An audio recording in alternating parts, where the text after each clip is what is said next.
felt like a bit of a psychological experiment. Are you the weak ones? It's unachievable and unmaintainable, I think. They're getting higher marks, so maybe I'm supposed to look like that to get better marks.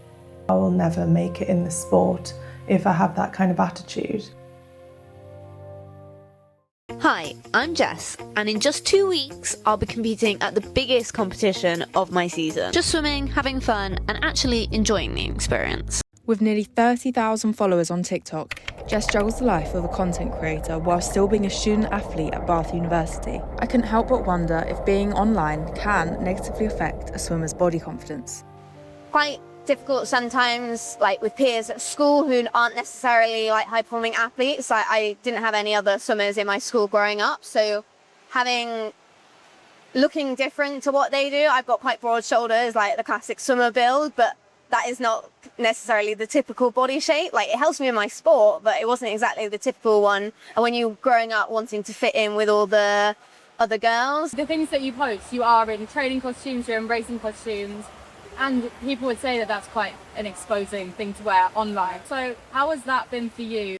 I think there's definitely been negative comments, but anyone can sit behind the screen and say what they want behind there. It's very easy to do that. It has been difficult sometimes when, you know, a little comment has been made. That old-fashioned way of thinking that kind of smaller is better is kind of being debunked a bit. Social media has become a tool for athletes and their sports to gain following, sponsorship, and recognition. But being so exposed on a platform can have harmful effects. The nature of the beast is that you are put in front of a crowd wearing very little, or in the case of like Olympic swimmers wearing like these really, really tight costumes. A lot of it comes from the people who are not actually knowledgeable about sport making comments.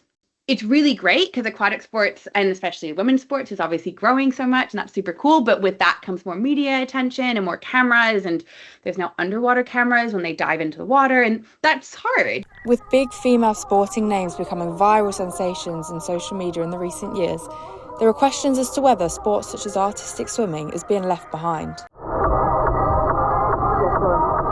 I think there's been a big boom on social media of the body positivity movement and all of that. And I think definitely when I see influencers or just general athletes like Ilona Maher. Everyone that looks muscular and athletic, it's really praised and you're praised for being strong and healthy. And it's sometimes I feel like our sport isn't necessarily praised enough for being looking strong and being strong. Some days I just don't really want to be getting in a tiny swimming costume, to be honest. It is really easy for it to get to you, especially when maybe you don't realise a photo was being taken or it's taken from a weird angle, and then you see it and you're like, oh, do I look like that? Your body's always on show, and if you feel like you're being judged for that as well, it's quite difficult at times.